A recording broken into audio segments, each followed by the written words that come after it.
Written on the Body by Jeanette Winterson. Why is the measure of love loss? It hasn't rained for 3 months. The trees are prospecting underground, sending reserves of roots into the dry ground, roots like razors to open any artery water fat. The grapes have withered on the vine. What should be plump and firm, resisting to the touch to give itself in the mouth, is spongy and blistered. Not this year the pleasure of rolling blue grapes between finger and thumb, juicing my palm with musk. Even the wasps avoid the thin brown dribble. Even the wasps this year. It was not always so. I am thinking of a certain September. Wood pigeon, red admiral, yellow harvest, orange night. You said, I love you. Why is it that the most unoriginal thing we can say to one another is still the thing we long to hear? You did not say it first, and neither did I. Yet when you say it and when I say it, we speak like savages who have found 3 words and worship them. I did worship them, but now I am alone on a rock hewn out of my own body. Caliban. You taught me language, and my profit on it is that I know how to curse. The Red Plague rid you for learning me your language. Love demands expression. It will not stay still, stay silent, be good, be modest, be seen and not heard, no. It will break out in tongues of praise, the high note that smashes the glass and spills the liquid. It is no conservationist love. It is a big game hunter and you are the game. A curse on this game. How can you stick at a game when the rules keep changing? I shall call myself Alice and play croquet with the flamingos. In Wonderland, everyone cheats, and love is Wonderland, isn't it? Love makes the world go round. Love is blind. All you need is love. Nobody ever died of a broken heart. You'll get over it. It'll be different when we're married. Think of the children. Time's a great healer. Still waiting for Mr. Right, Miss Right, and maybe all the little rights. It's the cliches that cause the trouble. A precise emotion seeks a precise expression. If what I feel is not precise, then should I call it love? It is so terrifying, love, that all I can do is shove it under a dump bin of pink cuddly toys and send myself a greeting card saying, congratulations on your engagement. But I am not engaged, I am deeply distracted. I am desperately looking the other way so that love won't see me. I want the diluted version, the sloppy language, the insignificant gestures, the saggy armchair of cliches. It's all right. Millions of bottoms have sat here before me. The springs are well worn, the fabric smelly and familiar. I don't have to be frightened. Look, my grandma and granddad did it. He in a stiff collar and club tie, she in white muslin straining a little at the life beneath. They did it, my parents did it, and now I will do it, won't I? Arms outstretched, not to hold you, just to keep my balance, sleepwalking to that armchair.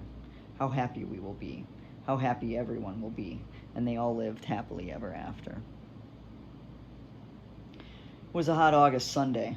I paddled through the shallows of the river where the little fishes dare their belly at the sun. On either side of the river, the proper green of the grass had given way to a psychedelic splash painting of virulent lycra cycling shorts and Hawaiian shirts made in Taiwan. They were grouped the way families like to group. Dad with a paper propped on his overhang, Mum sagging over the thermos, kids thin as seaside rock sticks and seaside rock pink. Mum saw you go in and heaved herself off the stripy fold-out camping stool. You should be ashamed of yourself. There's families out here. You laughed and waved, your body bright beneath the clean green water, its shape fitting your shape, holding you, faithful to you. You turned on your back and your nipples grazed the surface of the river, and the river decorated your hair with beads. You are creamy, but for your hair red that flanks you on either side. I'll get my husband to see you. George, come here. George, come here. Can't you see I'm watching television? Said George without turning round. You stood up and the water fell from you in silver streams. I didn't think. I waded in and kissed you. You put your arms around my burning back. You said, there's nobody here but us. I looked up and the banks were empty. You were careful not to say those words that soon became our private altar. I had said them many times before, dropping them like coins into a wishing well, hoping they would make me come true. I had said them many times before, but not to you. I had given them as forget-me-nots to girls who should have known better. I had used them as bullets in barter. I don't like to think of myself as an insincere person, but if I say I love you and I don't mean it, then what else am I? Will I cherish you, adore you, make way for you, make myself better for you, look at you and always see you, tell you the truth? And if love is not those things, then what things? August. We were arguing. You want love to be like this every day, don't you? 92 degrees even in the shade. This intensity, this heat, sun like a disc saw through your body. Is it because you come from Australia? You didn't answer. You just held my hot hand in your cool fingers and strode on easy in linen and silk. It felt ridiculous. I was wearing a pair of shorts with recycle tattooed across one leg. I remember vaguely I had once had a girlfriend who thought it rude to wear shorts in front of public monuments. When we met, I tethered my bike at Charing Cross and changed in the toilets before meeting her by Nelson's Column. Why bother? I said. He only had one eye. I've got two, she said, and kissed me. Wrong to seal illogic with a kiss, but I do it myself all the time. You didn't answer. Why do human beings always need answers? Partly, I suppose, because without one, almost anyone, the question itself soon sounds silly. Try standing in front of a class and asking what is the capital of Canada.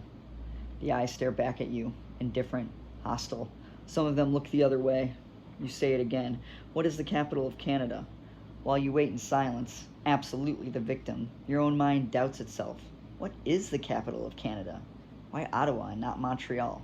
Montreal is much nicer. They do have better espresso. You have a friend who lives there. Anyway, who cares what the capital is? They'll probably change it next year. Perhaps Gloria will be at the swimming pool tonight, and so on. Bigger questions, questions with more than one answer. Questions without an answer are harder to cope in silence. Once asked, they do not evaporate and leave the mind to its serene musings. Once asked, they gain dimension and texture, trip you on the stairs, wake you at nighttime. A black hole sucks up its surroundings and even light never escapes. Better than to ask no questions? Better than to be a contented pig than an unhappy Socrates? Since factory farmer is tougher on pigs than it is on philosophers, I'll take a chance. We walked back to our rented room and lay on one of the single beds. In rented rooms from Brighton to Bangkok, the bedspread never matched the carpet and the towels are too thin. I put one underneath you to save the sheets. You were bleeding. We had rented this room, your idea, to try to be together for more than dinner on a night or a cup of tea behind the library. You were still married, and although I don't have many scruples, I've learned to have some about that blessed state. I used to think of marriage as a plate glass window just begging for a brick. The self-exhibition, the self-satisfaction, smarminess, tightness, tight-arsedness. The way married couples go out in fours like a pantomime horse, the men walking together at the front, the women trailing a little way behind. The men fetching the gin and tonics from the bar while the women take their handbags to the toilet. It doesn't have to be like that, but mostly it is. I've been through a lot of marriages, not down the aisle, but always up the stairs. I began to realize I was hearing the same story every time. It went like this. Interior, afternoon, a bedroom, curtains half drawn, bedclothes thrown back. A naked woman of a certain age lies on the bed, looking at the ceiling. She wants to say something. She's finding it difficult. A cassette recorder is playing Ella Fitzgerald, Lady Sings the Blues. Naked woman. I wanted to tell you that I don't usually do this. I suppose it's called committing adultery. She laughs. I've never done it before. I don't think I could do it again. With someone else, that is. Oh, I want to do it again with you. Over and over again. She rolls onto her stomach. I love my husband, you know. I do love him. He's not like other men. I couldn't have married him if he was. He's different. We've got a lot in common. We talk. Her lover runs a figure over the bare lips of the naked woman. Lies over her. Looks at her. The lover says nothing. Naked woman. If I hadn't met you, I suppose I would be looking for something. I might have done a degree at the Open University. I wasn't thinking of this. I never wanted to give him a moment's worry. That's why I can't tell him. We must be careful. I don't want to be cruel and selfish. You do see that, don't you? Her lover gets up and goes to the toilet. The naked woman raises herself on her elbow and continues her monologue in the direction of the en-suite bathroom. Naked woman. Don't be long, darling. She pauses. I've tried to get you out of my head, but I can't seem to get you out of my flesh. I think about your body day and night. When I try to read, it's you I'm reading. When I sit down to eat, it's you I'm eating. When he touches me, I think about you. I'm a middle-aged, happily married woman, and all I can see is your face. What have you done to me? Cue to en-suite bathroom. The lover is crying. End scene. It's flattering to believe that you and only you, the great lover, could have done this. That without you, the marriage, incomplete though it is, pathetic in many ways, would have thrived on in its meager diet, if not thrived, at least not shriveled. It has shriveled, lied limp and unused, the shell of a marriage. Its inhabitants both fled. People collect shells, though, don't they? They spend money on them and display them on their window ledges. Other people admire them. I've seen some very famous shells and blown into the hollows of many more. When I'm left cracking too severe to mend, the owners have simply turned the bad part to the shade. See, even here in this private place, my syntax has fallen prey to the deceit.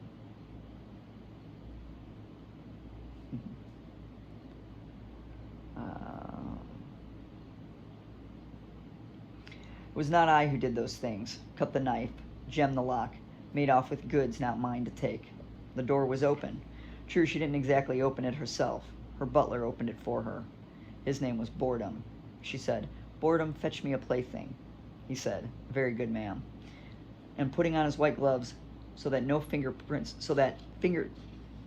fingerprints would not show, he tapped at my heart, and I thought he said his name was Love. You think I'm trying to wiggle out of my responsibilities? No. I know what I did and what I was doing at the time.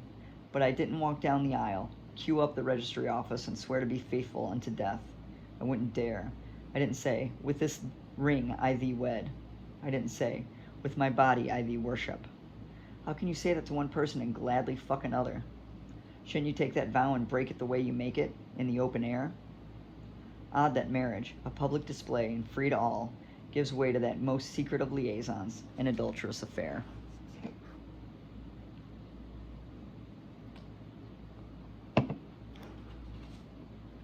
I had a lover once. Her name was Bathsheba. She was a happily married woman. I began to feel as though we were crewing a submarine. We couldn't tell our friends, at least she couldn't tell hers because they were his too. I couldn't tell mine because she asked me not to do so. We sank lower and lower in our love-lined, lead-lined coffin. Telling the truth, she said, was a luxury we could not afford, and so lying became a virtue, an economy we had to practice. Telling the truth was hurtful, and so lying became a good deed. One day I said, "I'm going to tell him myself." This was after 2 years where I thought she must leave eventually. The word she used was monstrous. Monstrous to tell him. Monstrous. I thought of Caliban chained to his pitted rock. The red plague rid you for learning me your language. Later, when I was freed from her world of double meanings and Masonic signs, I did turn thief. I had never stolen from her. She had spread her wares on a blanket and asked me to choose. There was a price, but in brackets. When we were over, I wanted my letters back. My copyright, she said, but her property. She had said the same about my body. Perhaps it was wrong to climb into her lumber room and take back the last of myself. They were easy to find, stuffed into a large padded bag, bearing the message of an Oxfam label that were to be returned to me in the event of her death. A nice touch. He would have no doubt read them, but then she would not have been there to take the consequences. And would I have read them? Probably. A nice touch. I took them into the garden and burned them one by one and thought how easy it is to destroy the past and how difficult to forget it. Did I say this has happened to me again and again? You will think I have been constantly in and out of married women's lumber rooms. I have a head for heights, it's true, but no stomach for the depths. Strange, then, to have plumbed so many. We lay on our bed in the rented room, and I fed you plums the color of bruises. Nature is fecund but fickle. 1 year she leaves you to starve, the next she kills you with love. That year the branches were torn beneath the weight. This year they sing in the wind. There are no ripe plums in August. Have I got it wrong, this hesitant chronology?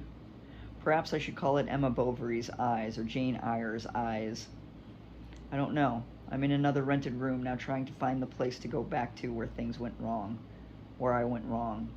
You were driving, but I was lost in my own navigation. Nevertheless, I will push on. There were plums, and I broke them over you. You said, "Why do I frighten you?" Frighten me? Yes, you do frighten me.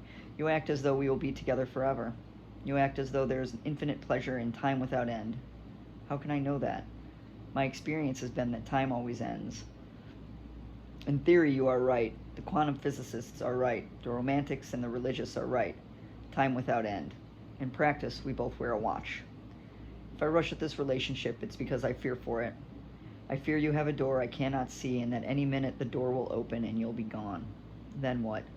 Then what, as I bang the walls like the Inquisition searching for a saint? Where will I find the secret passage? For me, it'll just be the same four walls. You said, "I'm going to leave." I thought, yes, of course you are. You're going back to the shell. I'm an idiot. I've done it again, and I said I'd never do it again. You said, "I told him before we came away. I told him I won't change my mind even if you change yours." This is the wrong script. This is the moment when I'm supposed to be self-righteous and angry. This is the moment where you're supposed to flood with tears and tell me how hard it is to say these things, and what can you do, and what can you do, and I will hate you, and yes, you know I'll hate you, and there are no question marks in this speech, because it's all a fait accompli. But you are gazing at me the way God gazed at Adam, and I am embarrassed by your look of love and possession and pride. I want to go now and cover myself with fig leaves. It's a sin, not being ready, this not being up to it. You said, "I love you, and my love for you makes any other life a lie." Can this be true, this simple, obvious message? Or am I like those shipwrecked mariners who seize an empty bottle and eagerly read out what isn't there? And yet you are there, here, sprung like a genie to 10 times your natural size, towering over me, holding me in your arms like mountainsides. Your red hair is blazing and you are saying, "Make 3 wishes and they shall all come true. Make 300 and I will honor every one." What did we do that night? We must have walked wrapped around each other to a cafe that was a church and eaten a Greek salad that tasted like a wedding feast. We met a cat who agreed to be best man, and our bouquets were... I know. Sit down, Bo. Cat interruption. Sit down, Bo. Big girl. It's okay. You sit down?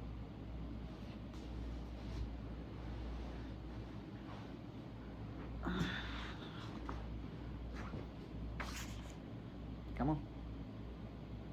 No?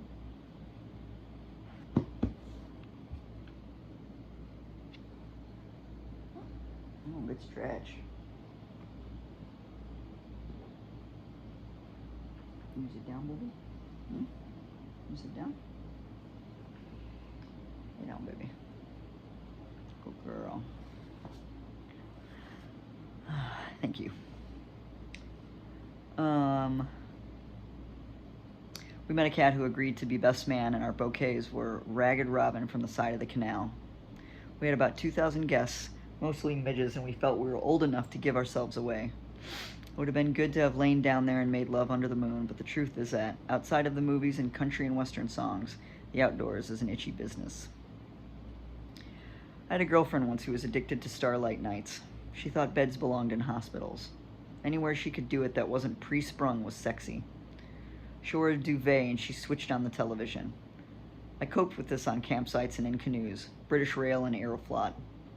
I bought a futon, eventually a gym mat. I had to lay extra thick carpet on the floor. I took to carrying a tartan rug wherever I went, like a far-out member of the Scottish Nationalist Party. Eventually, back at the doctor's for the 5th time having a thistle removed,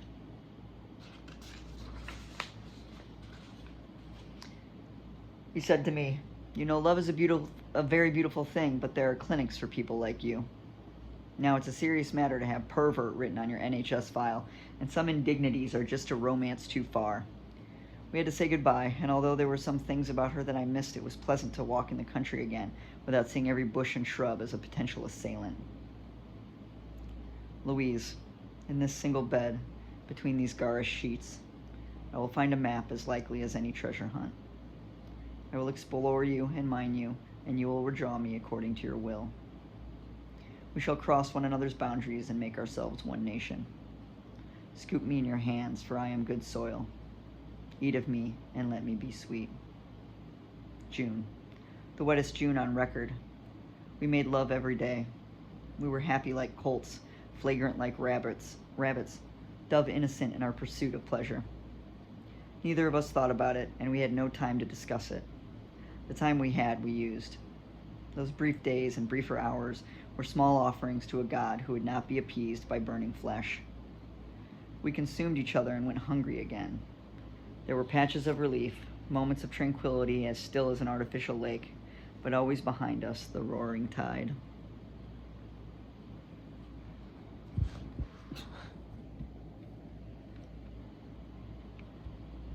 Girl. Good girl.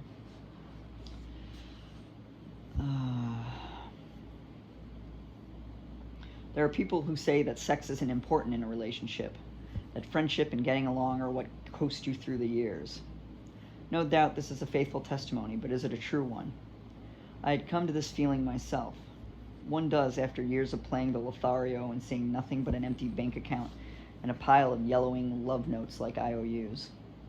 I had done to death the candles and champagne, the roses, the dawn breakfasts, the transatlantic telephone calls, and the impulsive plane rides. I'd done all of that to escape the cocoa and hot water bottles. And I had done all of that because I thought the fiery furnace must be better than central heating. I suppose I couldn't admit that I was trapped in a cliche every bit as redundant as my parents' roses around the door. I was looking for the perfect coupling, the never sleep, non-stop, mighty orgasm, ecstasy without end. I was deep in the slop bucket of romance. Sure, my bucket was a bit racier than most. I've always had a sports car, but you can't rev your way out of real life. That homegirl gonna get you in the end. This is how it happened.